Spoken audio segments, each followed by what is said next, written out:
Welcome to Gun Owners Radio. We are your Second Amendment community.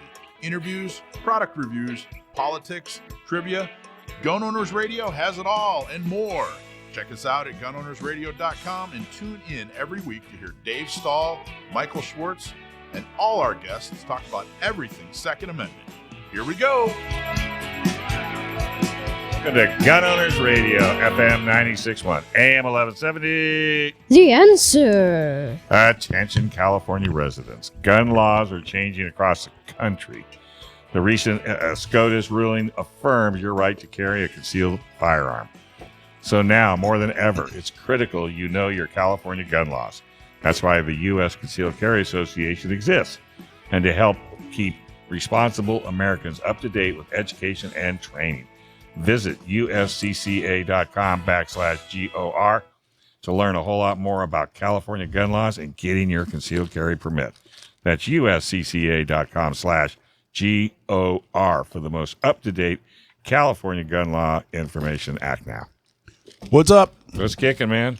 Got a lot of good news. Should we do intros or good news first? I don't know. Oh, yeah, you do intros. Let's do intros first. You're much better. So, all the way at the end here, we have Heather Hawke from Orange County Gun Owners, the executive director. How are you? I'm doing good. How about yourself? Fantastic. What brings you down to this neck of the woods? Well, we had a shoot. Desi from Not Me SD. Yeah.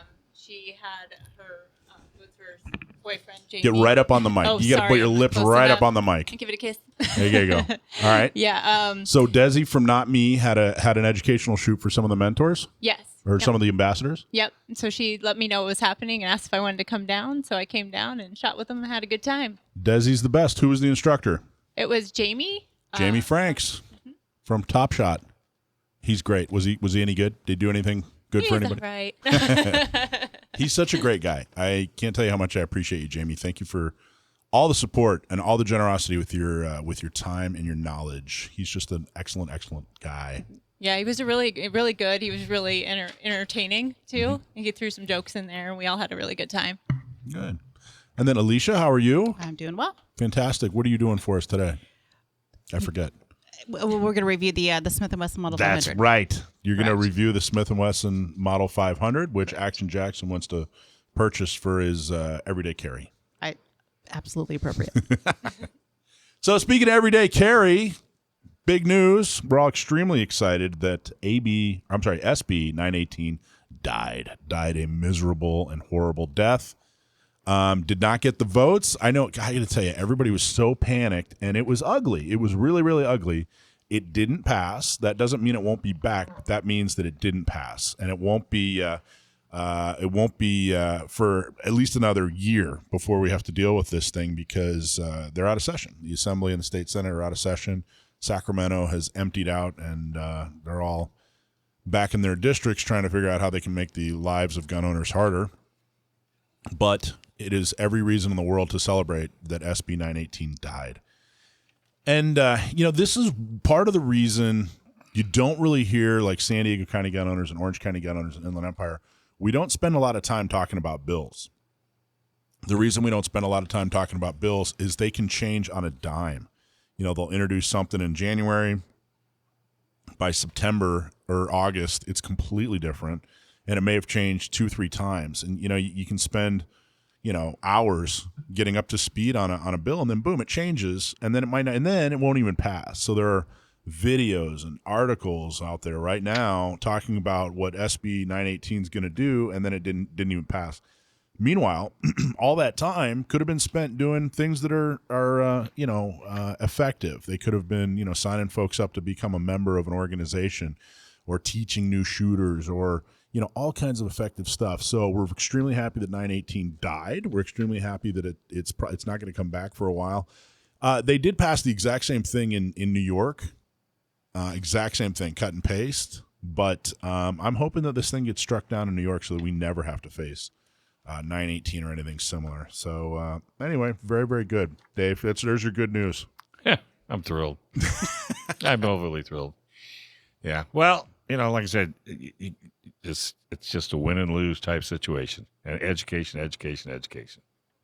Yeah, well, like I said, the New York thing, I really think they're going to strike that down. I think it's going to go to court, and they're going to strike it down, and then nobody's going to be able to pass that malarkey ever again. They'll try. Yeah. What do you think there, kid? You're correct. It's always a safe thing to say to Dave. I know. I'm gonna sit next to her and kick her in the knee, get her to tell more. You must have an opinion. Heather, how many people contacted you to complain and whine and panic over 918?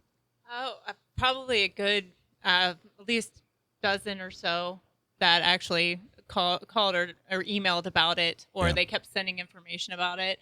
And then we talked about it at the meeting a lot too. And I told them not to panic and kind of reassured them, but there were a lot of people questioning it. I mean, truly, a lot of people were very worried. And again, it was something to be worried about, but it didn't pass. How much did you hear about it as an instructor, Alicia? People bring it up? No, actually, no. I had probably maybe 2 to 3 people. I think a lot of people kind of feel like you do. I think they're kind of so many things are brought up, but it's not time for for the sky to fall just yet. And so there were a few that were mindful and that were knowledgeable and that had awareness of it. A lot of people were not.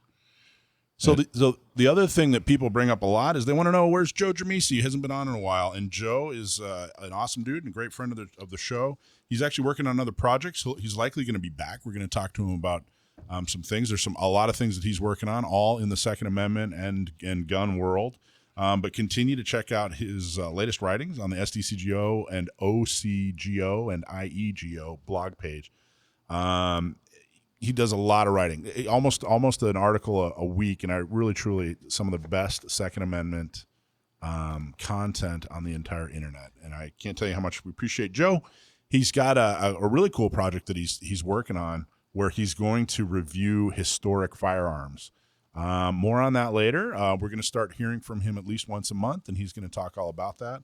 And love everything that he does. So the other thing that failed, by the way, was AB1227, which was basically a tax on firearms. It was, it's the equivalent of a poll tax. If you really think about it. But that failed? It failed. Geez, there's a surprise. Well, it's a double whammy, right? You can't believe Sacramento didn't get a tax, an anti-gun tax. You notice I asked you again because I thought I was losing my mind. Somebody must have been out that day. There's not a tax hike they don't love up there. It's not an anti-gun bill they don't love up there, and then he's lost. No, absolutely not. Okay, is it time for the review yet? It's not time for the review yet. Come on, I want to hear the review. Well, how fun was it? Well, no, we're not going to do the review. See. No, but I'm telling you, folks, I've been telling everybody. You told people you got them for Christmas too. Well, yeah. Yeah. Those surprises make me crazy. Can't handle that. I got to let them know, especially if it's exciting. Right? Yep. It's always exciting. I don't want to not share. Well, it's going to be an exciting show. We have Audrey from SDORC, San Diego Off-Road. She's dragging you guys out into the desert and making you clean it. Tell me that girl shouldn't be a salesman, because I tell you, that's going to be great. But you know how many shooters go off-road? I don't know. What do you drive again? What do I drive? Yeah, well, lifted. When it's not in the shop, I drive a Jeep. Is that thing back in the shop again? It's serious. I'm not even joking. It's back in the shop. Haven't we talked about You know what this? they gave me as a loaner, though? This is totally not gun related, everybody. So give me like 30 seconds. They gave me it's like a 10 or 15-year-old Mercedes 350. I kind of like it, man. Oh my God, they're kind of nice. Well, it fits you. It's perfect. I think so. Well, yeah, you don't I'm have such to a sophisticated. climb. What's your lift? 3-inch? It's 4-inch lift. 4-inch lift. 4-inch lift, 33-inch tires. Yeah. And this is a guy with a 29-inch end stream. I had a. Couldn't help myself. I have a little booster that I jump up in there. Yeah, I know. I take a running start. Yeah, but I have. I thought it had a 3-inch lift. So when I got a new Rubicon Express lift, like their lower end one. So I thought it was. And it turns out it was. No, I thought I had a 4. It would turn out it was a 3. Lots of women are buying guns and learning how to use them. Dakota Adelphia, director of San Diego's A Girl and a Gun, is here to talk about it. But first, if you have legal matters that involve firearms, then you need to call our California firearms lawyer, John Dillon, especially if you have questions about red flag laws, gun registration, gun transportation, or maybe you just need to know your guns are California compliant. Call our trusted firearms attorney, John Dillon. John Dillon specializes in California gun laws. You can call him at 760-642-7150 or just visit his website at DillonLawGP.com. A Girl and a Gun is a fantastic program, and it's actually, I believe it's nationwide, but it's definitely very popular here in San Diego. A lot of women are involved. They do a fantastic job, and we have their fearless leader, Dakota Adelphia, on the line here to talk about it. How are you, Dakota? Good. How are you? Fantastic. Thank you for being on the show. Dakota Adelphia, right? Did I say that right? Yeah. Okay. Yeah, it's a little tricky. Dakota Adelphia. Adelphia. Okay, you have to tell me that you have a brother named Phil. Oh, my gosh. Thankfully, my parents named him Luke, a very normal name. Opportunity of a lifetime. So talk about A Girl and a Gun. Yeah, so I'm the facilitator for the San Diego chapter. We have chapters all over the country. The organization is headquartered in Texas and run by Robin Sandoval, who I actually think has been on this show. She has, yeah. She's a fantastic woman. I'm very happy to work under her in the organization. And our national director of training is Tatiana Whitlock. Yeah, she's been on the show too. She's done training for us. She was a keynote speaker at our gun prom 3-4 years ago. Yeah, something like that. Awesome. Yeah, she's amazing. She has so many great ideas, and part of her being involved was really kind of making the training aspect of A Girl and a Gun a priority. And, you know, it really is one of the things I love about A Girl and a Gun, because to even be a trainer for our club, there's like half a dozen things you need to do. You have to, you know, take a Stop the Bleed class and pass the FBI qual with a 90% or better. There's some other online courses you have to take about confidently communicating with students and range protocols, and you have to be a range safety officer, a certified instructor, all these things. And so they really have high standards for people who are involved. Let's take that piece by piece. So you have to pass the FBI quals. Tell people what that means. So the FBI qual is kind of a national standard that the FBI actually uses to certify their field agents. So you have to get a 90% or better on it, which is the standard that the FBI pistol instructors are held to. So if you want to teach for the FBI, that's the standard you're held to, and that's the standard that we're held to as well. There's a lot of different things involved in that qualification. There's some kind of close range shooting all the way out to 25 yards, and some dominant hand and non-dominant hand shooting as well. So you get some single-handed shooting involved in that qual. There's reloads. It kind of covers a wide variety of shooting. There's a stage where you actually kneel. So a pretty well-rounded qualification that's used by agencies and organizations all over. I think you have to do a flip on a dance floor without your gun falling out of your holster too. Isn't that a part of that FBI qual? No, I'm just kidding. That's an old reference from a video. Not quite. No. Okay. All right. So you also have to take a course on how to communicate. Talk a little bit about that. Yeah, so A Girl and a Gun has an online program that you go through about confidently communicating with students. They really just want to make sure that if you are representing their organization, that you're doing it well. And so whenever I have someone who's interested in volunteering to help me with the San Diego chapter, you know, they have to go through a lot, you know, most of these steps to be an actual certified trainer. We accept some volunteers who, you know, are not certified trainers, but if you want to, like, perhaps assistant instruct with one of our official classes, if I'm running an intro to handgun or intro to holster, you have to be certified to be an assistant instructor on that range. That's awesome. That's very thorough. So, and these are all volunteers, right, that are doing this? Yes. Yeah. I think right now I have 4 instructors who have gone through all of the steps to be trainers. Judy Wells actually is still involved. She used to be the facilitator of the chapter, and kind of right as I got involved in the club, she was wanting to retire and kind of take a role that was a little less time intensive. So she's still a volunteer. She still comes in and instructs for me when her schedule allows. And then I have wonderful lady, Judy Wells. If you're listening, it's been too long, so send me a message. I can't tell you how much I appreciate her. She's absolutely wonderful. She's awesome, and she really is the reason that I am in the position I am today with all of the training that I've gotten. And she really set up some amazing opportunities for me and the other volunteer instructors. She set up something called Train the Trainer. So Tatiana Whitlock and Michelle Serino actually did Zoom lessons with us, helping us learn how to diagnose shooter errors and how to communicate with shooters and how to help people who are kind of fearful of firearms. So she really has done a lot for us all. And then my other instructors who have done the trainer steps are Kathy Smith and Barb, who I think Barb is actually on board of SBCTO. Yes, she is. Barb is. She's one of our board members, and she's a fantastic friend. She's absolutely wonderful. Okay, so She's amazing.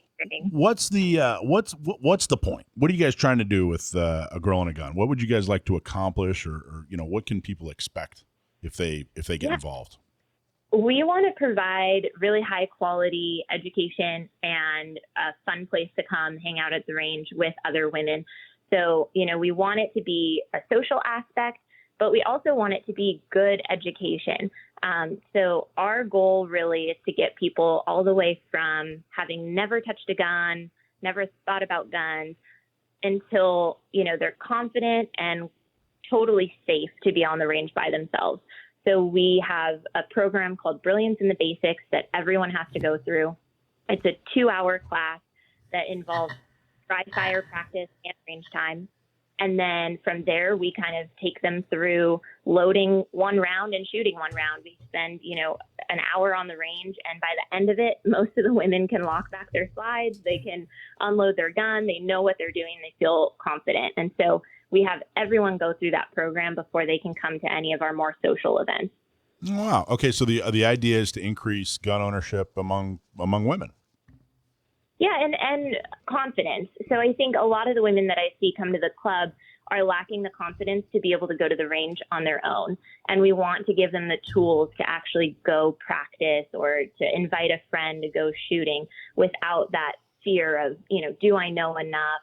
Am I safe enough? We want to give them that foundation so that they can go on and encourage involved in the Second Amendment community. That's very cool. It is truly rewarding. I know we do, was involved long before San Diego County Gun Owners. I was involved with Women on Target out at Lemon Grove Rod and Gun. 4 times a year, we'd have, 25, 30 women come out, most of them first-time shooters. It's extremely rewarding, men or women, first-time, shooters, extremely rewarding to teach them, to, get them over any, jitters that they have and see the enormous amount of confidence. I can't really think of any activity that, after 1 hour, that someone's confidence has gone up, so much in 1 hour from the time they've never tried it to an hour later, seeing the enormous accomplishment. I can't think of another, of another equivalent. I don't, whatever the activity is, I can't think of anything that's more rewarding when teaching first time, folks. It's just really, really fun. I agree completely. I find it very rewarding. That's awesome. So, what's the plan? How, are you, are you looking to increase membership? Is that you guys take members, or what are you hoping? What are some goals going into the next 12 months? Yeah, so definitely, we are a membership-based organization, but you don't have to be a member to come check us out. So once a month, I have the Brilliance in the Basics course. We do most of our classes out at Discount Gun Mart on Marina. We really want to just, have more women come check us out, come through the program. But most importantly, we want the women who are interested in learning specific skills, we want to give them those opportunities. So we have, introduction to holster classes. We have intro to competition. We're really trying to give people a wide variety. So we host a trap league out of P2K Sports in El Cajon. And we, dabbled with an archery league for a little while. We just really want to give the women what they want in this space, in the self-defense space. What if they don't have a gun? Can they still come and participate? Yeah, definitely. So our Brilliance in the Basics, we always have extra guns, and that's included in the price of the course. And how much? What if someone wants to get involved? What's their budget? What do they need to set aside or pull out of the piggy bank? So to come to Brilliance in the Basics, if you're not a member, it's going to cost you $25, and that includes the range time. So you get an hour in the classroom and an hour on the range, and a rental gun, targets, eyes, ears, all the things, eye protection, ear protection. So we provide everything except ammunition. So you'll have to go to the range ahead of time, 10 minutes before class, purchase some 9mm, and then that'll be your only other cost. So probably very looking affordable. At about $40. Yeah, $40 for the time. And then every event that we have after that, we mostly charge $10 for non-members, and that's a 2-hour class. We run 2 non-Brilliance in the Basics events every month, and those ones are $10 if you're not a member. Very affordable. That includes range time. So the only things that we charge more for are like official courses. If we're going to do intro to holster or, kind of a half day class, then we'll raise the price a little bit. But we offer, free Stop the Bleed courses through the chapter, and other things that are not specifically firearms related. And there's no politics. It's just about learning. It's just about socializing. It's about women helping women, right? Exactly. Yeah, we call it a sisterhood. So it's, come make friends and learn how to shoot at the same time. Kind of can't beat it. Cool. All right, you're going to stick around for another segment. Perfect. All right. Got a suggestion for you. You have to try Leo Fit. Leo Fit is a super high-tech gym that delivers the benefits of 3 to 6 hours of traditional strength training in just 2 20-minute sessions a week. Yes, that sounds hard to believe, but because these machines are computer controlled, they deliver the maximum weight you can safely handle in seconds. And that's how you get the highest possible return on your fitness investment. Founded by Leo Hamill, the jewelry store fame, Leo Fit guarantees increased metabolism, strength, and fitness in every session. You will not understand how effective it is until you try. 20 minutes twice a week replaces hours of weightlifting and aerobics. Sign up today on their website at leofitlabs.com or type LeoFit in your browser and for more information and sign up for a free session. All right. All right, we're talking to Dakota Adelphia from A Girl and a Gun. Dakota, my co-host, Action Jackson, who's a competitive shooter at the ripe old age of 9 years old, he's got a joke for you. Is it okay? You got time for a quick joke? Yes. Okay, hold on. All right. Why did the penny arrest the nickel? I don't know. Because it was a copper. Yeah, that's why we keep them around right there. That's the stuff. That's a good one. Yeah. I've actually had the pleasure of meeting Jackson before. He's a great kid.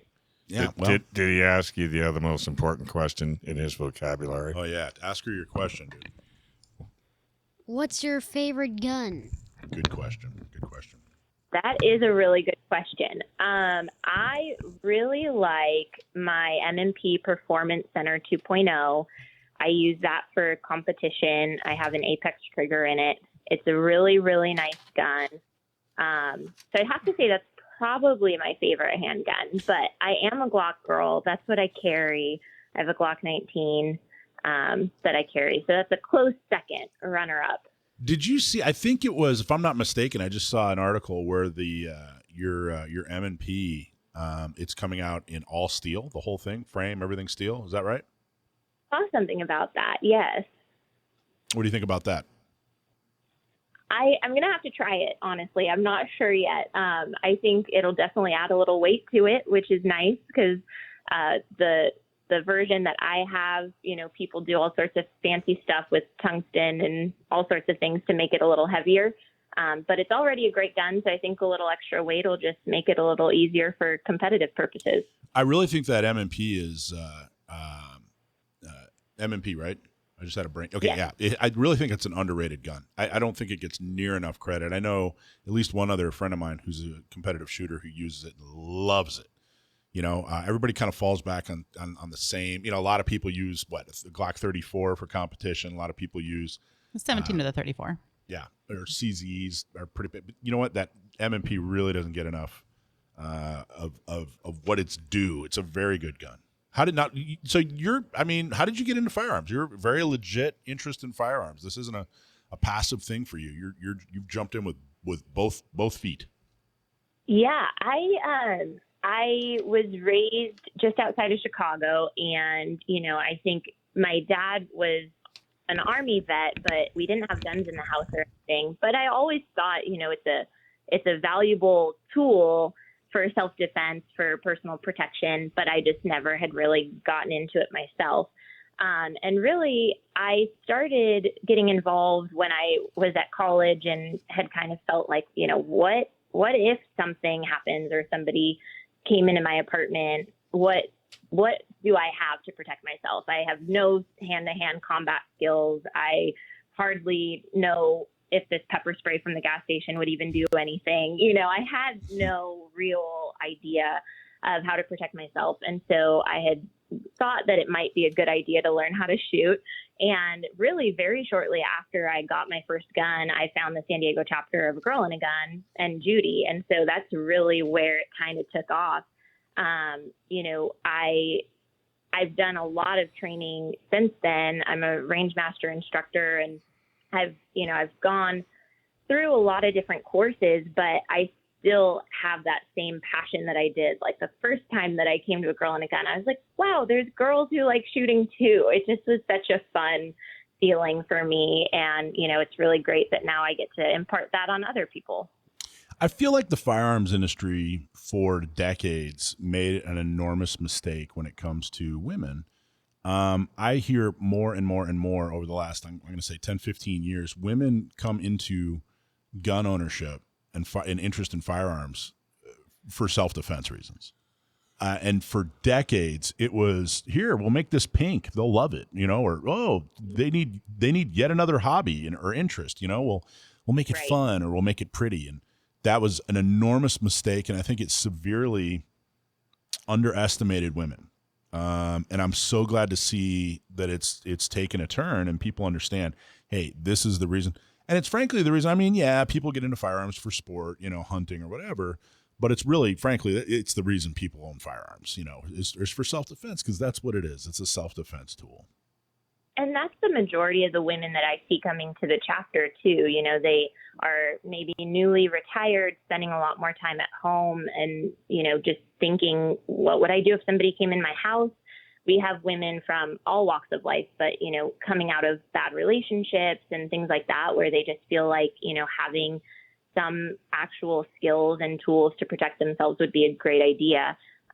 So we see a wide variety of that in our chapter. And I agree. I think the pink it and shrink it concept is very overplayed. And thankfully, I think women are getting a little bit more interested in real guns and full size firearms and learning how to use them the right way. And the men at the gun ranges are learning as well. Hopefully it'll continue on that way. Heather, did you get into firearms ownership for self-defense reasons, or were you looking for something pretty and pink to? Definitely not pretty and pink. You were looking to bedazzle something. That's why you got into firearms. Exactly. I have a bedazzler. I need to use it. No, I for a while, when I moved out to California from Ohio, I was traveling for sales and I was driving around, and I like to drive at night. And so it would be 2:00 in the morning. I was driving and I kept thinking, I'm by myself on this long stretch of road. What if something happens and I don't have anything? And so then that's when I started thinking I need to get into firearms and get myself a concealed carry. And I kind of kept putting it off. And then I met Adam, and he got me into it. He took me to the range. I thought you were going to say you met Adam and then you knew you needed to have a yeah. gun. No, I'm kidding. Adam's a sweetheart. He's an awesome job. Well, that's cool, Dakota. Now, do you have? I don't want to. I think you're under 30, right? Yes. Yeah. Okay. I just turned 5 2 weeks ago. Okay. Well, happy birthday. Would you say that it is unusual in your social circles? You were mentioning that a lot of people that come are retired or whatever, and maybe they're empty nesters and now they have some extra time or whatever. They're getting into it. Do you find people in your age bracket, or maybe I should say our age bracket, that are into firearms, or is it unusual? I think that there's a lot of people my age who are intrigued, but with social stigmas and things like that, they're not necessarily willing to go to the range by themselves. We do get a fair amount of younger, I would say, 20s and 30s that are coming to a girl and a gun, but a lot of them, it's their first time shooting a gun, which I've found very fascinating because I kind of had this image in my mind that most people grow up shooting guns, and I just don't think that's really true here.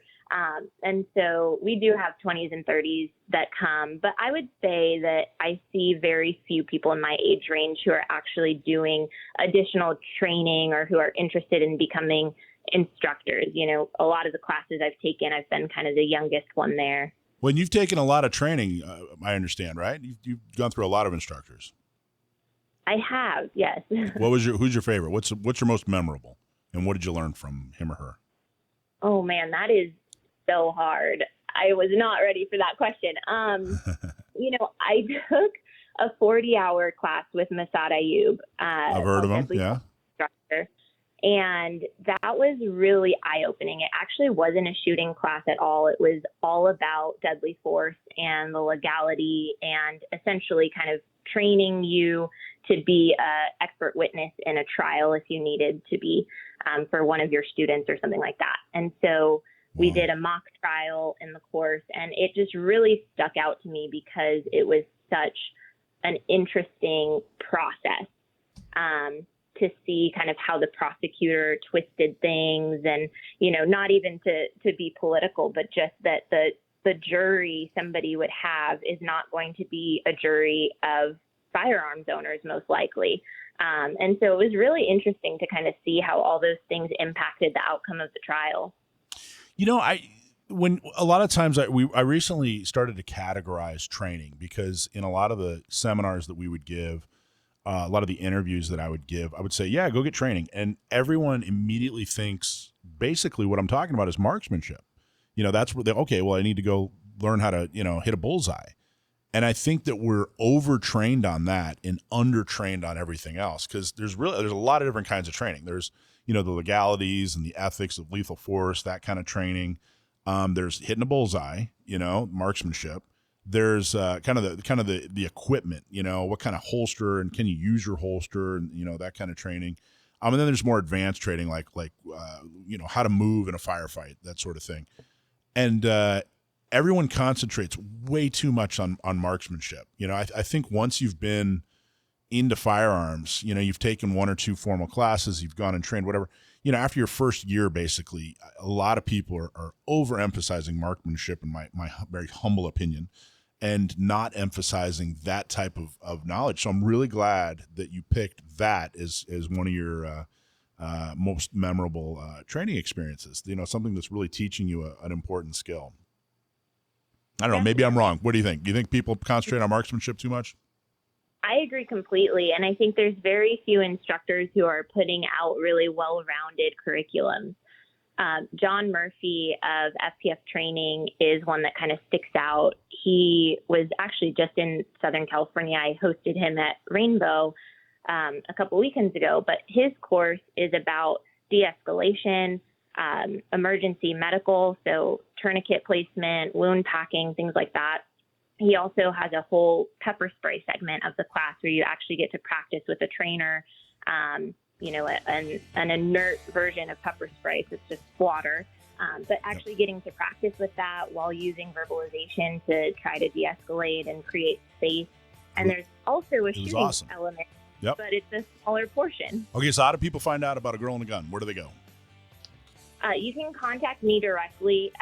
My email address is agag.secca@gmail.com, or you could call me at 619-629-3344. And you can find information about me online if you Google my name. My Girl and a Gun page should come up. The last name Adelphia is pretty unique, so there's only one of me. More Smith & Wesson next. But first, Gun Prom is coming to the Inland Empire. Get your dresses, suits ready to dust them off and go dancing. Get ready to celebrate and support the Second Amendment. Join us and other Second Amendment supporters November 12th, 2022 at March Air Museum in Riverside. celebrating the delicious food, drinks, and dancing. Don't miss your chance to win some amazing prizes and support the Second Amendment at the same time. Get your tickets now at gunprom.com. All right. So I've been looking forward to this. Alicia Curtin is going to do my first gun review, I think. A real live gun. And we couldn't have picked. We got to think of a name for this segment. I don't know. Alicia Curtin, shooting from the hip. Shooting from the hip. I like what about like pull back the curtain? Yeah, we could do that. Yeah, like mic drop. But we got to have something that's a little bit more. It's got to be really horrible. I think that's a requirement for this show. All right, anyway, I didn't mean to interrupt. Yeah, as we destroy her review. Mm-hmm. So I will let you just dive right in since it's your gig. Okay. So I had the opportunity through a great connection, Dave. Thank you. To get my hands on a Smith & Wesson Model 500, which, if you're not familiar with what it is a cannon of a revolver. Yeah, I was going to say a handheld cannon. It does actually come in numerous barrel lengths. The one that I was able to get my hands on and shoot actually is the longest barrel they make, which was a 10.5-inch barrel. It does go as small as a 2 3/4. So what are the people have been asking me, because I've been telling them the whole thing. What's the difference between a short barrel and a long barrel as far as velocity, accuracy, and comfort? So, on the Model 500 in particular. So as far as accuracy goes, your max accuracy is going to be at most 50 yards with that 2 3/4 barrel. Just because you think it's a cannon and it can shoot down the road, it's only going to be the longer the barrel, the longer the rifling twist, the more spin. It's just like throwing a football. If you just straight arm throw it, it's going to be a much different result than if you're able to put some spin on that ball. Gotcha. So and then what about recoil and things like that? The more weight, the more steel, the more gun that you have, the more. And there's some other variables that go into that as far as how that weight's distributed. However, in general, the more weight that you have on that gun, the more recoil the gun's going to absorb on your behalf, and so the less you're going to feel. Right. So so you had this because you'd never fired one before. I had not. No. So happy birthday to you. Thank you. And in addition to having this monstrosity of a barrel, but by the way, the gun itself weighed about 5 pounds, unloaded. So the gun itself is incredibly heavy, a 10-inch barrel, or 10.5-inch. And in addition to having that 10.5-inch barrel, it actually had a muzzle brake on the end of it. Right. Which, if you're not familiar with what that is, it's able to kind of dissipate the gas release. So it actually minimizes the recoil even more. So the recoil on this was not substantial at all. It actually was pretty minimal. But the sound percussion was unreal. That right there will knock you over. It's like going to NHRA and listening to a top fuel dragster come off the line. Right. Yeah. I knew. I have to trust you on that one, but I can see that. Oh, trust me. Yeah, it's insane. So who is this gun for? Okay, so the gun itself, if you want to kind of get into the specifics of it, it was designed and put out there to be a handgun, hunting handgun for the purpose. And they state that it will actually be effective against essentially any North American critter that you can come across. Bear, bison, elephant. It'll take it down. I was in Kodiak, Alaska. Elephant. Absolutely. It's able to go through that skin. So I have something here I want to share with Jackson, because I know Jackson is going to be, I think Jackson's our most active shooter. He might even shoot more than me. So you ready? Can I show you something, Jackson? You ready? Right. I know. Let me see. All right, I know he's going to be familiar with this guy. What is that? What caliber is that, buddy? 9mm. You are correct. So that's a 9. So I'm going to go ahead and I'll leave that here. All right. Actually, here. So Jackson can see it. So that's the 9. You're familiar with that one, right? You want to see what the 500 looks like? You ready? Oh. The look on his face. Yeah. So. What do you think of that? So the word cannon, does that sound right? Very much. So just for fun comparison, here's a 223/556. Just if you have some familiarity. Now, what goes into 223? Just a 22? No. What do you mean? What goes into it? So this is going to be essentially 223/556. It's a rifle round. Gotcha. It's going to be your most common ARs are going to run in that caliber. Here's a 45, and then a 38 special. Okay. Just for some fun comparison there. And each one has its own use. It does. So the 500, it's a semi-rimmed round. So if you were to, one thing I didn't grab was a 22. I should have grabbed a 22. But you know how a 22, if you can picture it in your mind, it has a very straight linear edge, and then it has a flared bottom. That rim kind of flares and comes out. Right. So the 500 does have the straight edge. However, it does kind of dip in, and it has a minimal flare, but it's not as wide as the true rimmed like a 22. So those are all your different sizes. But yeah, so if there's a burglar, that's the one you want in your neighbor's house. That's the one. Well, and then behind the a other side of refrigerator, behind a refrigerator, in the trunk of his car. Right. Now, this thing, if anybody wants to have fun, just go online and just Google, Smith & Wesson 500, gel shot or video, and just stand back. If you want to have a really great time, look up the 2 3/4 inch videos that you'll find. 2 3/4. What meaning as in? What's 2 3/4? It's a very short barrel. So the barrel itself. I that's see the why length of the barrel. I see why he almost hit himself in the face with it. Yeah. And he was a pretty beefy dude. Yep. And that's a two-handed shoot. I mean, you don't shoot that with one hand. I would not recommend it. Yeah, I wouldn't either. No.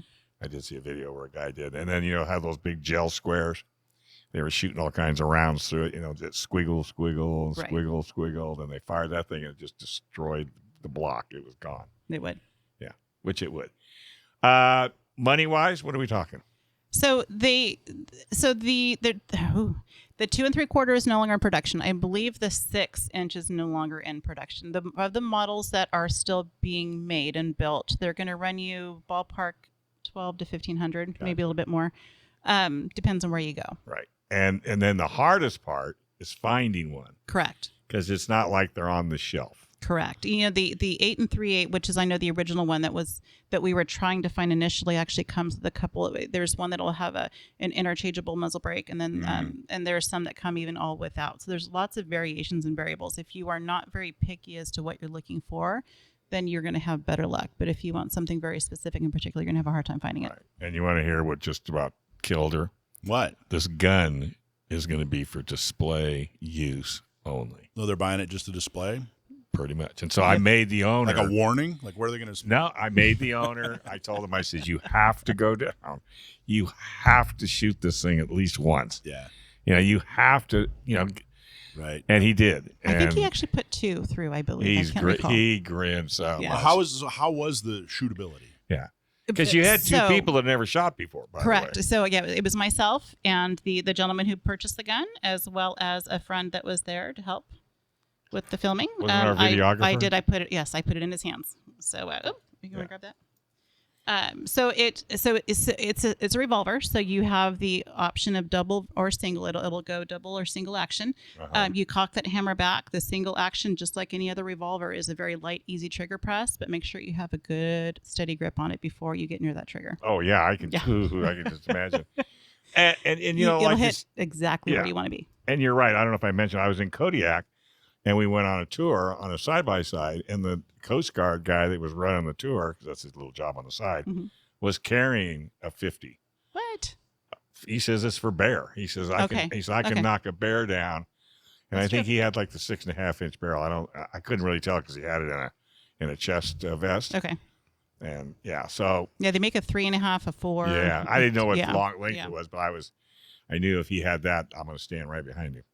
Good place to be. I got this thing all figured out. And I'd actually like to make a quick correction before I forget. I know last week, Mike, you mentioned that was this the only firearm that would fire this caliber? And initially I did agree because I had heard that as well, and I didn't know for sure. I just want to put the record straight. It is not. There's a number of firearms that'll fire it. Oh, wow. Yeah. What's do you remember the official name of the round? I just put you right on the spot. You did. I'll look it up. I left the box at home. Yeah. Move on to something else. Yeah, it's what, $3.75? It's a Smith Wesson. I want to say it's a Win Mag. Yeah, It's about $350 around. $3.75. Yep. Wow. All right. And anybody wants to know anything more about it? It's just 500 Smith & Wesson Magnum. That's all it's called. Yep. Yeah, I thought somebody had some goofy names for it too. I wasn't 100% sure. I don't know why I know that. All right. Well, that was a great review brought to you. Would you buy it? Would you? Oh, I'd buy it in a minute if you're asking me. Would you recommend, like, if someone said, "Hey, I'm going into bear country. I'm either going to get a 44 Magnum or I'm going to get a 500." What would you say? Oh, absolutely, 500 all the way. Yeah. Wow, you liked it that much? Yeah. It was really, you could control it. Yeah. It was Okay, so let me ask you a really more important question. Would that be a gun you would go out and buy if you had the money? I'm only saying that because that's You taking me to Alaska? You'd love Alaska. I know I would. You wouldn't come back. Maybe. Probably not. But would you buy that gun if I had a reason? It is a novelty gun. Exactly. It would be a novelty gun if I were to buy it. Well, it's kind of like buying a Rolex. Right. Okay. You know, my watch works fine, but personally, I would not buy a Rolex. I'm sorry, but there's something about that gun, and I haven't even shot it yet. But there's something about that gun that you just kind of want it. It's pretty awesome. I know. Oh, you know what? Somebody makes an AR in Smith & Wesson 500. All right, I'm in. Yeah, you're set. All right. Red flag laws. Hey, Jackson. It's my turn. Hey, hang on. It is. Hey, Jackson. Did you know that 98% of all Jeeps ever made are still on the road today? Yep. The other 2% made it home. Oh! Next is Audrey Mason from the San Diego Off-Road Coalition. Of course. She's in the studio. But first, a lot of companies are so frustrated with their website. It looks old, it's out of date, and it's not getting any customers. Well, Sage Tree gets it. Since 2005, Sage Tree has been helping companies with websites that look great, work great, and they get leads. Stop being frustrated by your website and get one that you're proud to share. Contact Sage Tree today and get a website that makes the phone ring. Getting started is super easy. Call them 866-728-9100. That's 866-728-9100, and they'll fix your website today. All right, we got Audrey Mason in the house. We held her over from the San Diego Off-Road Coalition radio show, which was on at noon. Nice. And we appreciate her coming in because her group is going to partner with San Diego County gun owners. So why don't you tell us about it? Or he can ask you a question. No. Go for it. Talk about what San Diego Off-Road What Coalition. have you talked them into? Let's just be truthful there. Let's just be truthful there. Okay, so San Diego Off-Road Coalition is a nonprofit organization that fights to keep the deserts and trails open so we have places to get out and explore and adventure to. We are hosting a couple of different trail maintenance days and desert cleanups for popular shooting areas. Most that go out and adventure outdoors also go out and fish and hunt and do the whole 9 yards. So they like to go out and target shoot. Mm-hmm. When I grew up, I was raised by a respectful, responsible gun owner who taught me we laid tarps down underneath our tables where we set up all of our guns on, and we laid tarps over near our targets as well, because for the most part, we would bring things that, when you shot it, it would explode and blow up for that effect, because you like that feeling and that, right? So, you bring water balloons out filled up with jelly in them and different things. Water balloons filled with jelly? That's a good idea. Jello. Filled with Jello, so that they explode out the red Jello when you, and take watermelons, cantaloupes, the whole 9 yards, apples out. Anything that you could think of. Little Dixie cups. I've seen people fill Dixie cups up with food coloring and water. Yep. And freeze it, bring it out there. That's always fun. Oh yeah, it's a lot of fun. But we always laid stuff down, and we always, packed it in, packed it out. Tread lightly. If you go out there, I don't want to come back to that area, and I don't want to see somebody else's trash all shot up. I don't want to see their TV or their refrigerator or their car. How much do you average on a cleanup? I mean, it wouldn't work without the off-road communication, volunteering their time and coming out and do it. But on an average, because you do a cleanup, 3-4 times a year, 5 times a year, something like that. It seems like 10, 12, yeah. Yeah. What do you think your average tonnage is that you're getting out on any one weekend? Just rough estimate. Well, we can fill a 40-yard roll-off dumpster easy every time you do it, and that's a 40-ton, 40-yard roll-off dumpster. So anytime you do an event, every time we do an event, we can easily fill a 40-yard roll-off dumpster. Some locations in some areas that we have to go to, we have to order 2 or 3 roll-off dumpsters. Are you hearing this, Michael? What we have out there? Yeah, I've I've been out. Do you there know how a many lot. square feet of trash? I've been out there a lot. I'll be totally honest with you. I've been on both sides of this. When I first started going out into the desert, I think that there's a set of my mom's old pots and pans that are still out there that you shot the heck out of. She picked them up. Maybe she probably picked them up. But so I get it. You just don't think about it. It's so vast. It's so big out there. Doesn't make it mean it's okay. But I know there's a lot of stuff out there, and there's some areas that are way worse than others. I have my Jeep. I love my Jeep. I go off roading. It's beautiful. Yep. I love seeing pristine areas, and I just think a lot of people go out there and they just don't think about it. Right. They just don't think. They think it's out in the middle of nowhere. They don't realize that tomorrow a whole new set of people are going to go through there, and then tomorrow, and the next day, and the next day. They don't. It just doesn't occur to them. So you've got an event that you've invited the Gun Owners Radio and other entities. Yeah, our specific Trigger Trash events are October 15th, Saturday, October 15th. We are meeting out at Inkopah off the 8 freeway. So it's just outside, it's right on the border of the San Diego County border versus the Imperial County border. Just as you're heading down the hill. Yeah, right as you hit the grade in Inkopah and you're headed down the hill to hit the valley to go to El Centro. Just before, right in the center of the grade, it's called Mountain Springs Road. A lot of people see it. It's like where the semi has the brake. Right. Yep. If they lose their brakes, you can pull off. There's an exit right there, and that's actually a very popular shooting destination. People bring out anything and everything that you could think of. I haven't. I'm taking that Inkopah exit. I go up into Valley of the Moon. Yeah, Valley of the Moon's on Sunday. We're cleaning up Valley of the Moon on Sunday. So on Saturday, we're going to do what's right there. You have to get a permit to go through it. It's Devil's Canyon. It's very limited. We are going to go through there and do Devil's Canyon and then do Mountain Springs, which is called the Mountain Springs one's called Smuggler's Gulch. Yeah, Smuggler's Cave is right there, right? Smuggler's Cave's up above in Valley of the Moon. Okay. So Smuggler's Gulch is down below in Inkopah, and we're going to have a dumpster dropped there at the Mountain Springs Road exit. We're going to meet at 8:30 in the morning. We'll disperse out by 9, go out, pick up trash, meet back up between 11:30 and 12, give you some food. Maybe if we have some prizes, do a little raffle prize giveaway for those that show up. And then from there, we're going to go out and off-road and shoot ourselves.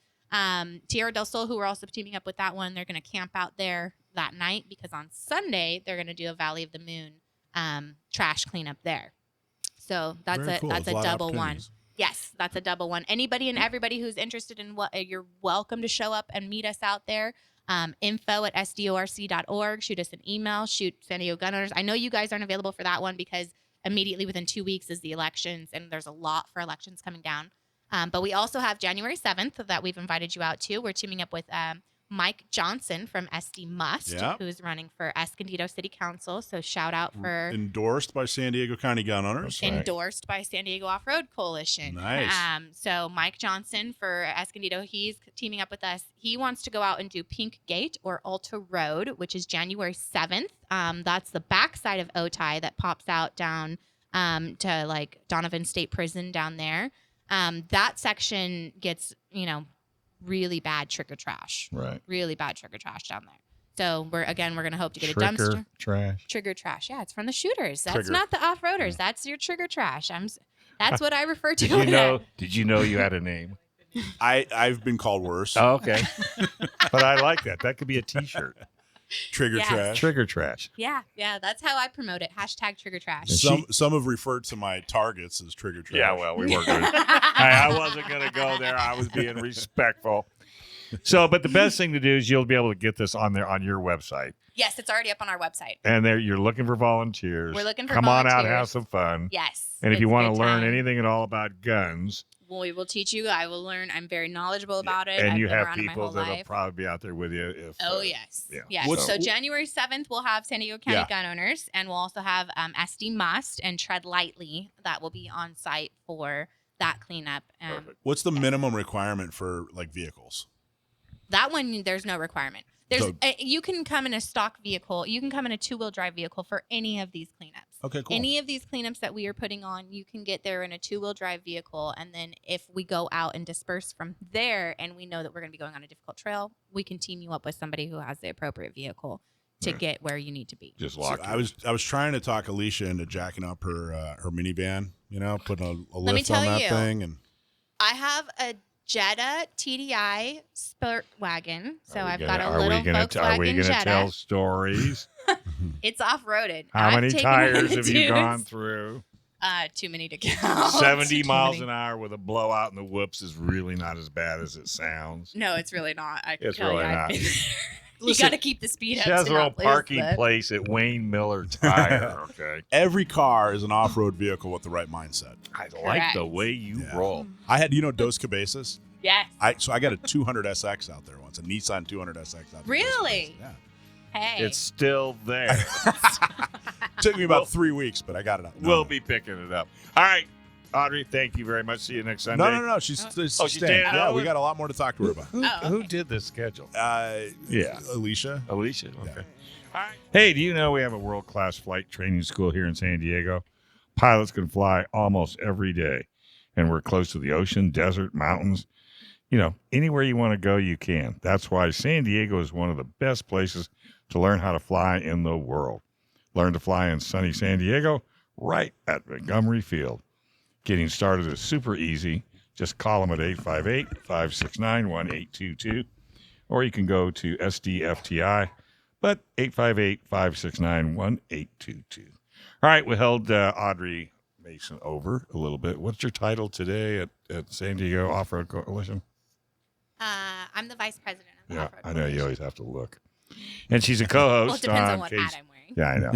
And she wears a lot of hats. But she's also on KCBQ. She's the co-host of Dirt Radio. Recently entered the Rebel Rally.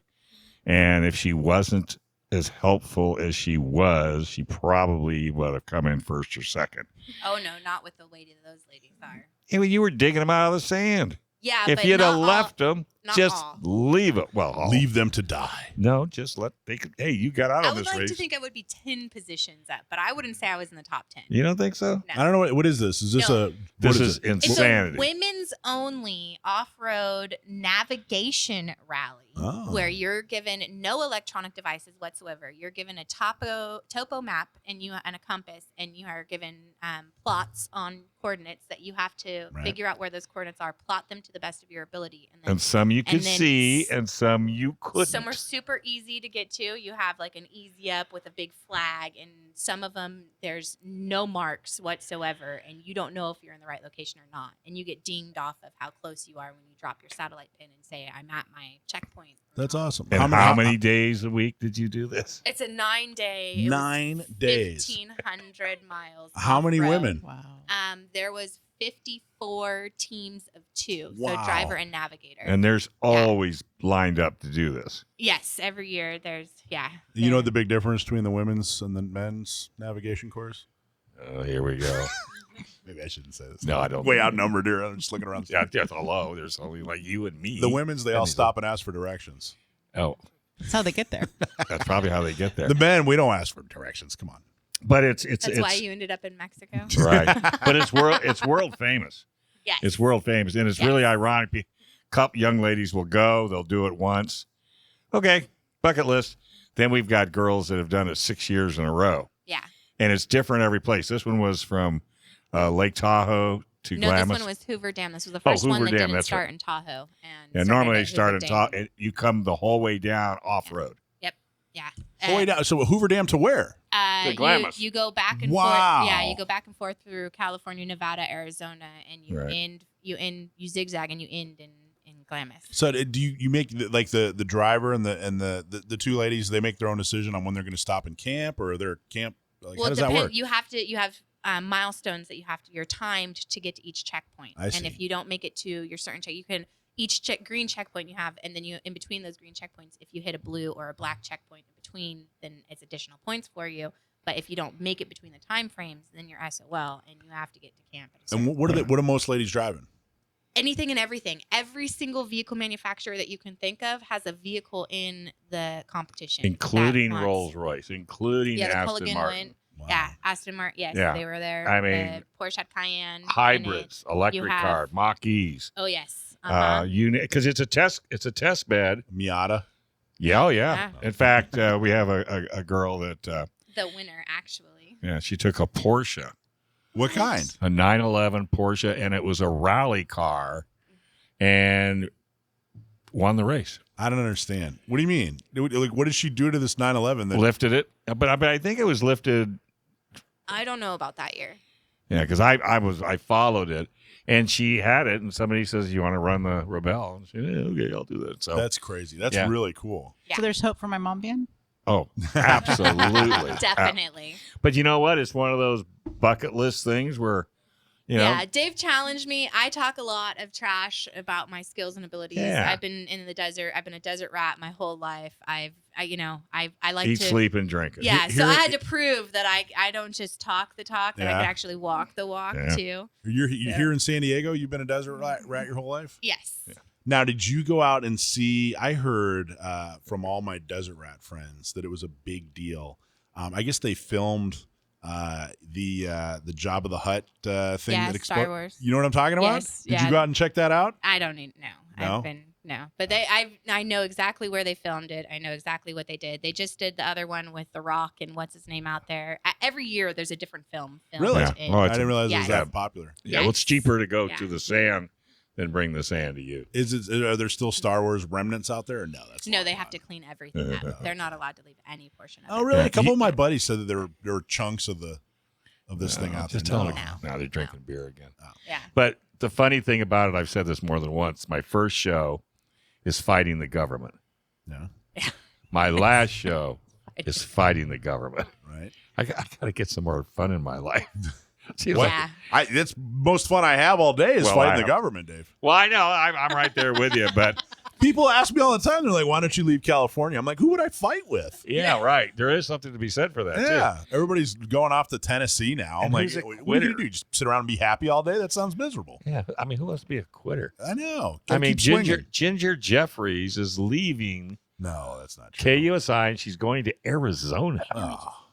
And Well, there's a fight there. They got it. They have a she's tough. one of their senators, one of their state senators, is an anti-gun head of an anti-gun org. Yep. They voted for Biden. Their other senator's anti-gun. The same senator who's anti-gun is also anti-off-roading. Arizona is one of the largest states. You can openly go. It doesn't matter where you are. Pretty much in any city, anything. You leave your home in your dirt bike, your three-wheeler, your side-by-side. It doesn't matter. It is dual use everywhere. You can go into town. You can go anywhere in your side-by-side or your dirt bike or anything. There's no big deal.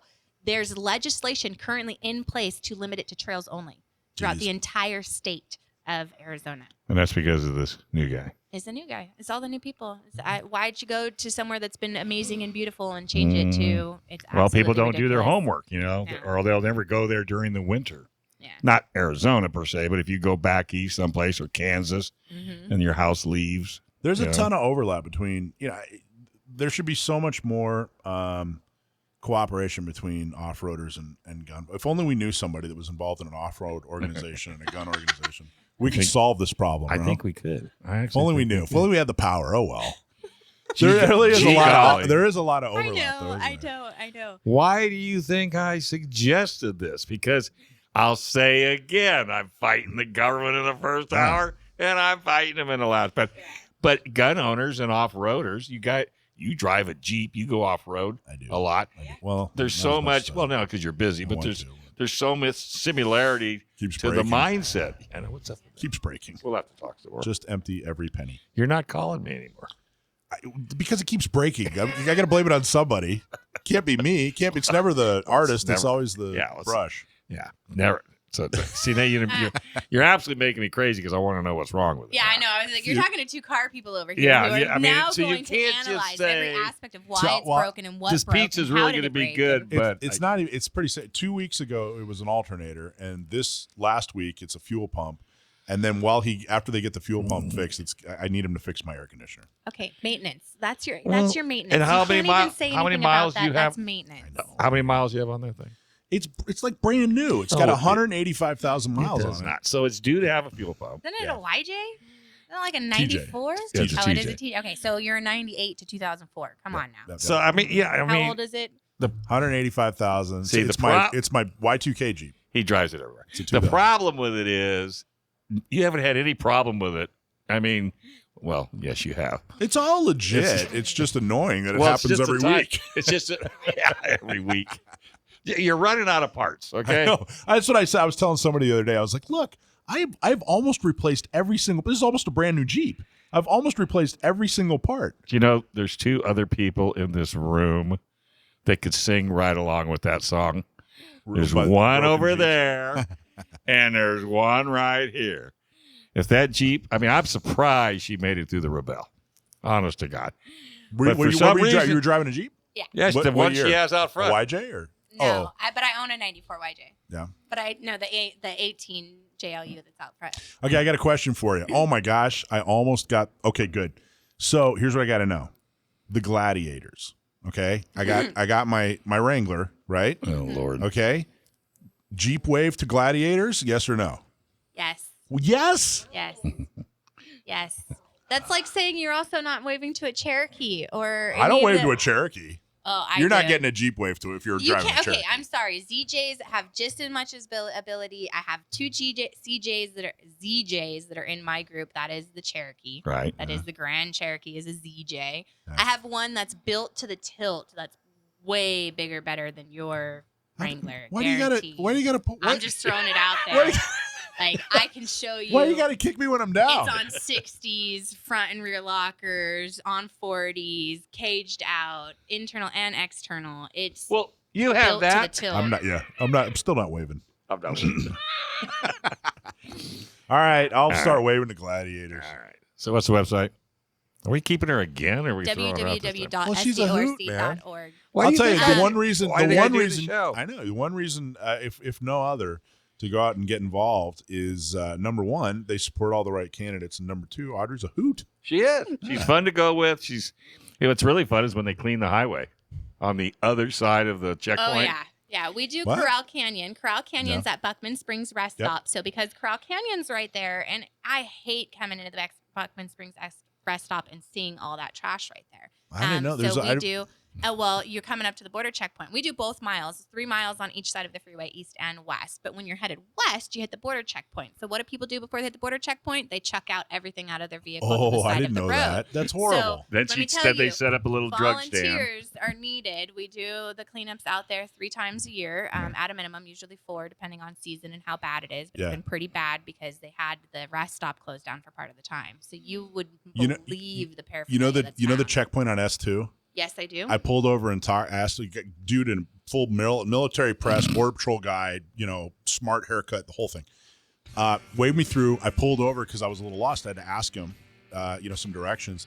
And I'm looking at this guy, and I'm like, what is going on? Pulled my sunglasses off. His face was covered in barbecue sauce. I apparently caught him right in the middle of lunch. It was awesome. So this dude looked like everything was perfect. Uniform, everything perfect. Yes, sir, no, sir, all and then boom, just covered in barbecue sauce. You better hope that was barbecue sauce. He just ate somebody. PRMI Mortgage, primeres.com/Alpine. Hey, if you're looking to buy or refi, or if you're considering a reverse mortgage, call our local mortgage guy that you can trust. Call Chris Wiley at PRMI Mortgage. For nearly 25 years, Chris has been helping local San Diegans with all their mortgage needs. They make it so easy. You can work with a friendly expert team that will help you get the best deal on a mortgage. Call Chris Wiley, 619-722-1303, or just go to primeres.com/Alpine. So we were going to read an article. I was going to talk to you guys about an article. We might still touch on it that has to do with red flag laws, which California or San Diego is abusing heavily. But Heather had a great question for our guest, Audrey. Oh, yes. Yeah. So what was the question Off you had? air, we might add. I'm a newbie. I'm sorry. She was so excited. She couldn't wait to I get the know. commercial to ask So a she question. could ask the The question. mic, it was so far away. I'm just kidding. So ask the question for that you had there because it was a really good one. Yeah, I was curious what the most unusual thing was that you had found when you were out doing cleanups. Maybe don't tell the story that you just told, but Yeah, what I is skipped what that is one. another? Okay, so for me, because of my background and what I want to do is to keep the areas open for as long as we can for future generations, like Action Jack's over here, so that he has places to go and explore and he can get out and venture, would be anything over 50 years old. So anything over 50 years old, that means in the 70s when my dad was out there shooting and camping, his beer cans and any trash that he left back in the day Yeah. is now considered an archaeological find Wow. and can put a fence up around an area. So depending on what's found and the agency and the extent or how far the agency wants to take it, it could potentially have a 100-foot fence put up around it. If you have multiple sites, so there's lots of trash in particular areas, so you go shoot and there's a bunch of trash there, they can then take that perimeter and make it a 100-yard perimeter around instead of just a 100-foot perimeter. So to me, it's anything over 50 years old. Now, obviously, you don't want to get back into actual artifacts, but wait, that was not the question. What was the most unusual thing? Did you see a dead Volkswagen laying on its roof? I mean, did you find any money that you can't tell anybody about? No, I wish. Yeah. No. The side of the road cleanup, I had a church $1 million bill, but it was from a church for God, and they're advertising. No, I know, because believe me, when I saw it too, it totally looked like it was a legit dollar. But that guy at 7-Eleven told you it was not. Yeah. Well, and I think now, now how much trash do you pick up there? Where? At where you're supporting the freeway. The freeway, we actually get lots of trash out of the freeway. On both sides. Both sides of the freeway actually gets a lot of trash on it because the rest stop's right there, and people just are lazy. They won't throw their trash. They won't make sure that it's in the trash can. But are the cans full or empty? They're full. Yeah, see, so that's the problem too. Yes. So you either get more cans or you get more people. Yes.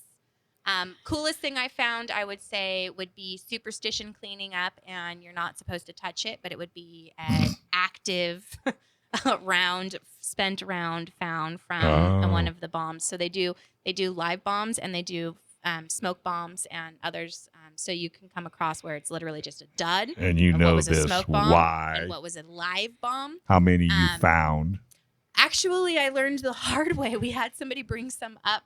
We were doing the superstition cleanup last year, actually, and we had partnered with the El Centro Naval Base, and we had some of the petty officers over, a couple of the fighter pilots for the F-18s, F-35 fighter pilots. The young ones were there.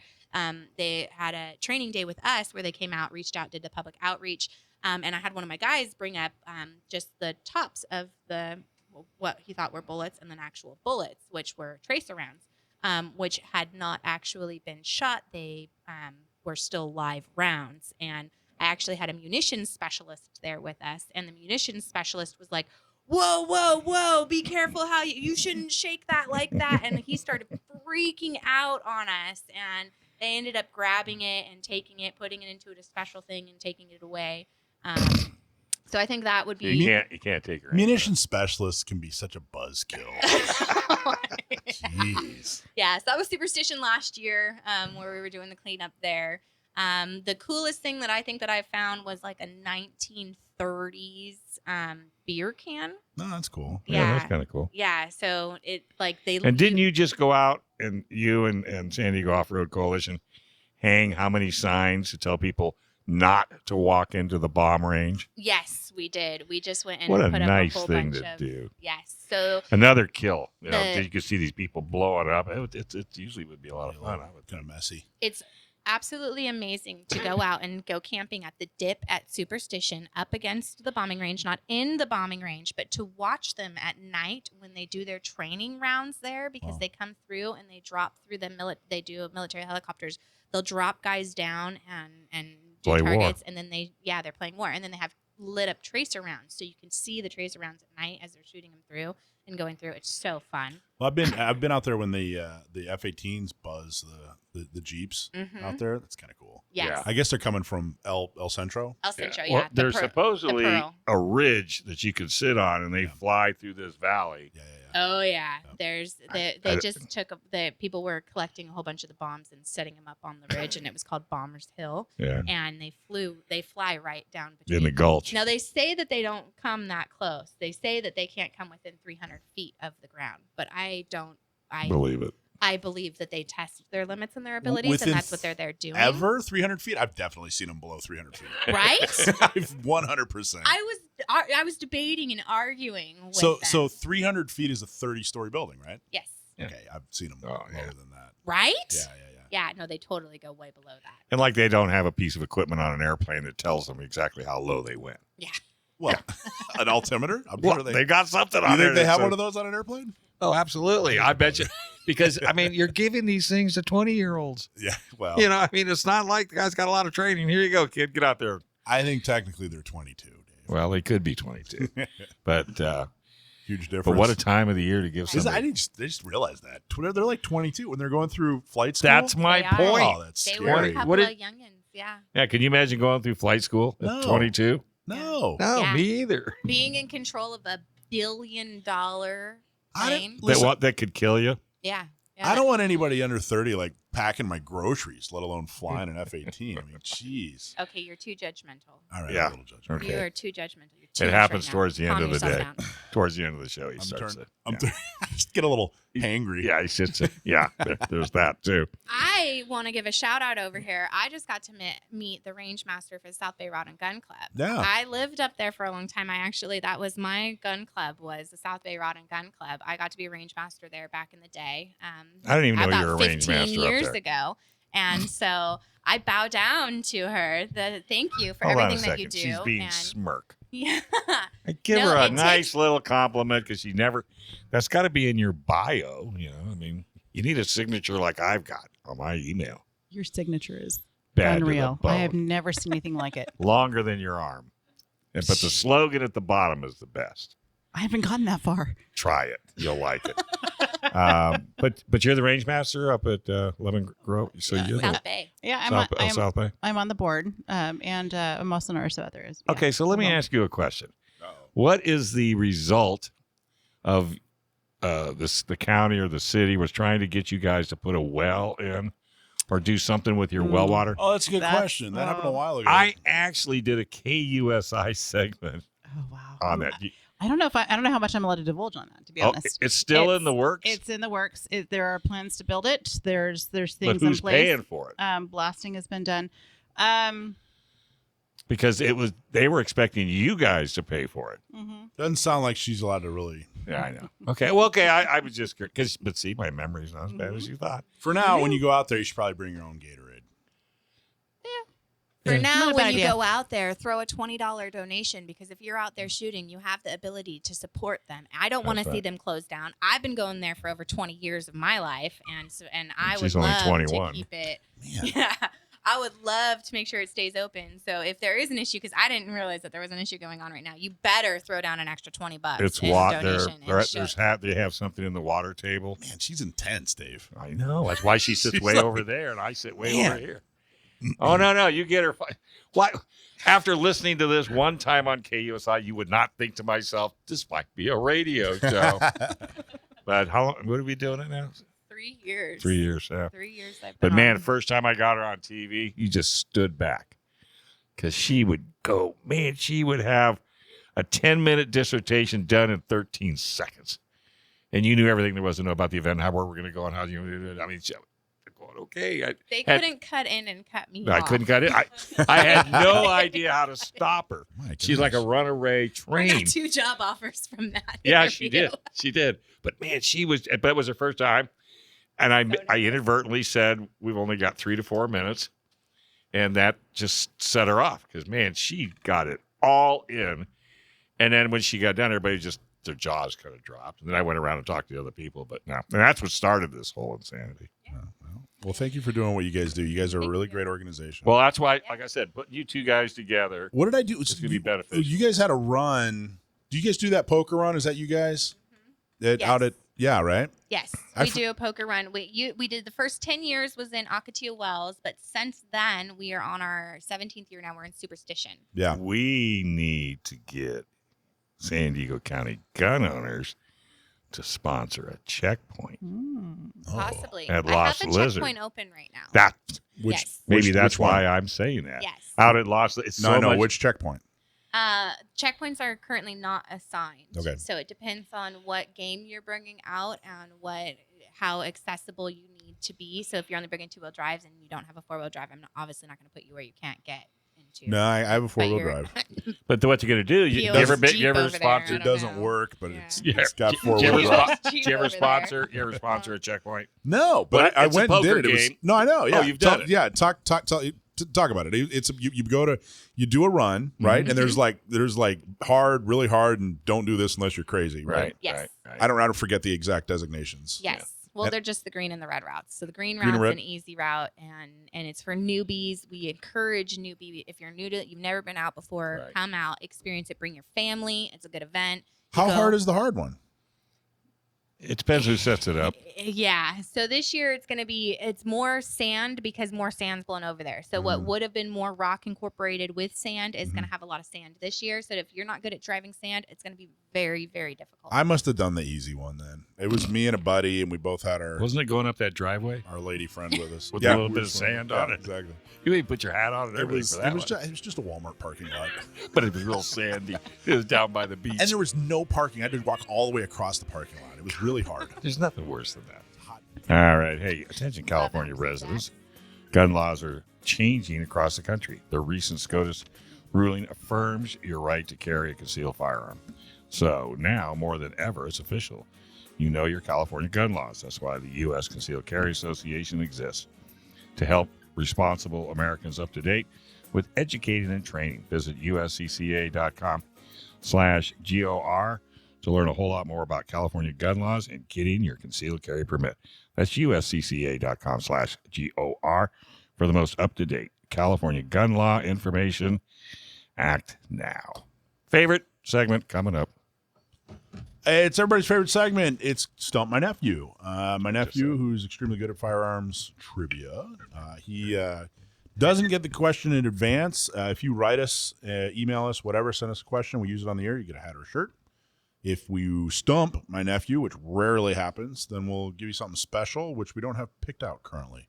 But if you end up stumping him, we'll give you something really, really cool. It used to be gun prom tickets. I don't know. Maybe that's what it'll be. But it'll be something cool. All right, Sam, you there? How are you guys? Good, man. How are you? Not bad. Can't complain. All right, good. Are you ready for this week's question? I hope so. All right, you ready to read it, Jackson? Yep. Go for it. So, Who sent that Wait. we got to get on the right page. There you go. Okay. So, Young from Sacramento asks, what is the official firearm of Utah? Young from Sacramento. Thanks very much for writing in. Sorry you have to live in Sacramento, but it's an attractive town. I'll give it that. Now, the official firearm of Utah, I don't think I've heard this one per se, but I'm inclined to say it's the 1911 because John Moses Browning himself was from Utah. Alicia, what do you think of that? I knew it. I knew he'd get it. You knew he'd get it, or you knew the I- answer? I- Both. She said she would have guessed it. I would have guessed it. Yeah. But I actually honestly am surprised that he didn't know it. I thought he would full on know it, but I'm not surprised he guessed it without, if he didn't know that he was able to figure it out. Yeah. What made you think of that particular weapon?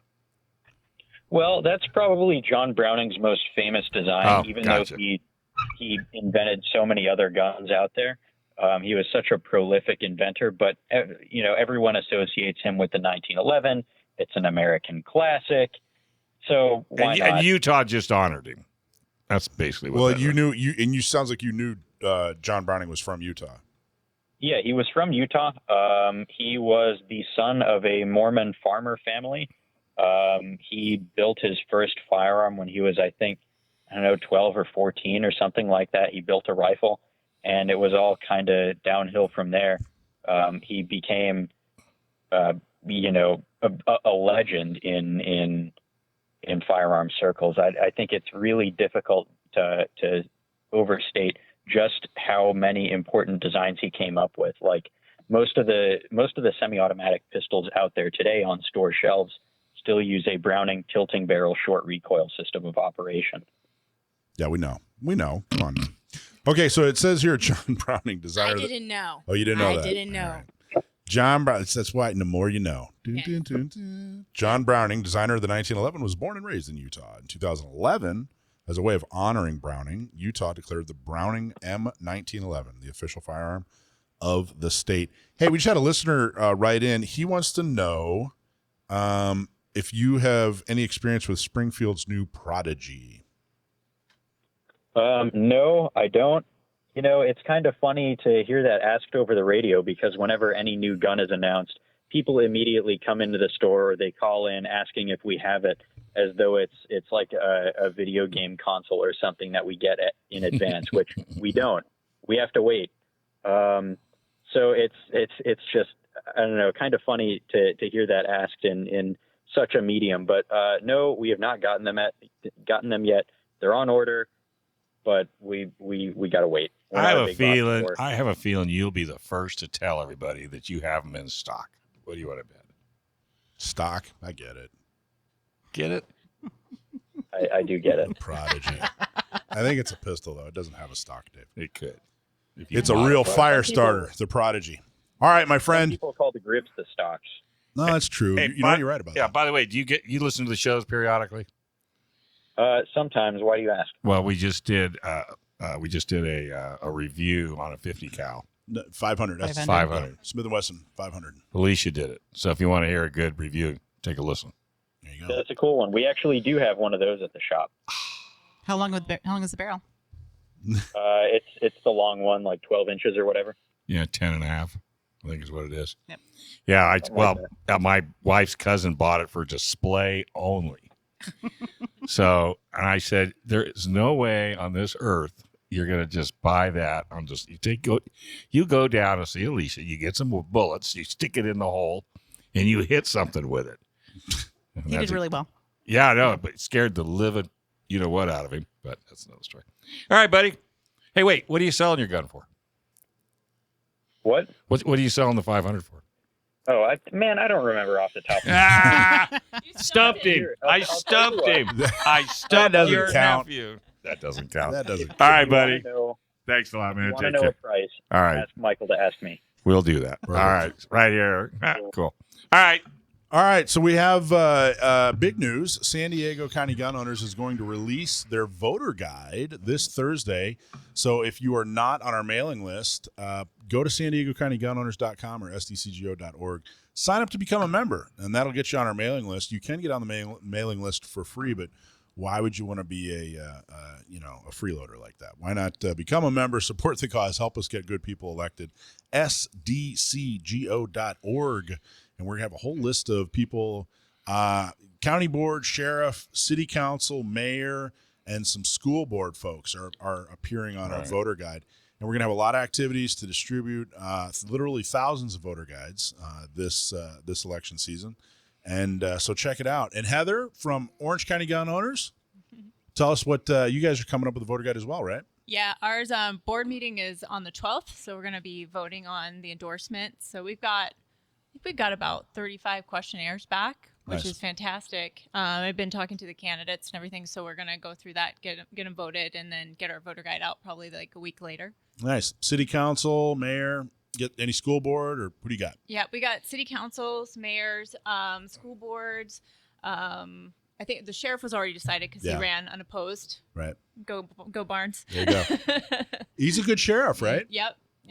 And we've got a supervisor I'm trying to get a hold of to just make sure. I already have a feeling, but I want to talk to him in person first. So. Yep. Vet him out. Yep. Him or her, whoever it is. Yep. That's awesome. Can't tell you how much I appreciate all the work that you guys are doing up in Orange County. How's it going up there? You've been the full-time executive director for a couple months now. Yeah. Been involved for a long time, but you're the full-time executive director. And how's the organization growing in the last couple months? It's grown quite a bit. We've grown by, since Gun Prom too, I think we've grown by like 80 plus members. So we just got 2 new challenge members and a 10 ring this week. So congratulations. Yeah. Wow, very good. Very active board. You guys have tabletops and shooting socials. You guys just had a shooting social, didn't you? Yep, we had it on the 27th. We had 10, it was 12 participants, but only 10.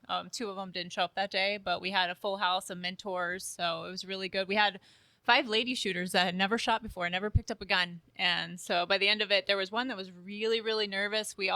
She was worried about the recoil, and we all, like probably 3 or 4 of us just shot it for her so she could see. And then we had 22 for her, and she finally shot the 22, and she just stopped. She's like, wait, did I shoot it? Did it go off? And we're like, yes. And then after that, she just filled that target. She had such a good time. I got her. She's got this big grin ear to ear on a picture that I got of her. So if you're anywhere near Orange County, go to, what's the website?